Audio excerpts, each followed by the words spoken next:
সম্প্রতি ইন্টারনেট মাধ্যমে শেখ হাসিনাকে গ্রেপ্তারের তথ্য ছড়িয়ে পড়েছে।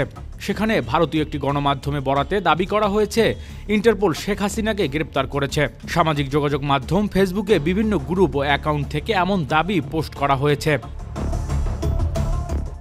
তবে তথ্য সত্যতা যাচাইকারী প্রতিষ্ঠান রিউমার স্ক্যানার জানিয়েছে, ভারতীয় ওই গণমাধ্যম শেখ হাসিনাকে ইন্টারপোলে গ্রেপ্তার করেছে এমন কোনো সংবাদ প্রকাশ করেনি, বরং কোনো ধরনের তথ্য প্রমাণ ছাড়াই সামাজিক মাধ্যমে এমন দাবি প্রচার করা হয়েছে।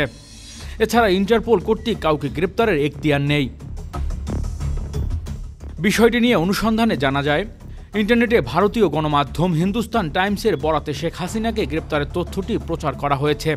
তবে ভারতীয় ওই গণমাধ্যমটির ইংরেজি এবং বাংলা সংস্করণে ওয়েবসাইটে এ সংক্রান্ত বিভিন্ন কিওয়ার্ড ও অ্যাডভান্স সার্চ করেও এমন দাবিতে কোনো তথ্য প্রচারের প্রমাণ পাওয়া যায়নি। সর্বশেষ রোববার গণমাধ্যমটি বাংলা সংস্করণে শেখ হাসিনার দল আওয়ামী লীগকে নিয়ে সংবাদ প্রকাশিত হয়। তবে প্রতিবেদনটি শেখ হাসিনাকে গ্রেপ্তারের বিষয় নয়, বরং অন্তর্বর্তী সরকারের উপদেষ্টা মাহফুজ আলমের আওয়ামী লীগকে নির্বাচনে অংশ নিতে দেওয়া হবে না শীর্ষক মন্তব্য প্রচার করা হয়। Desk report, metro TV.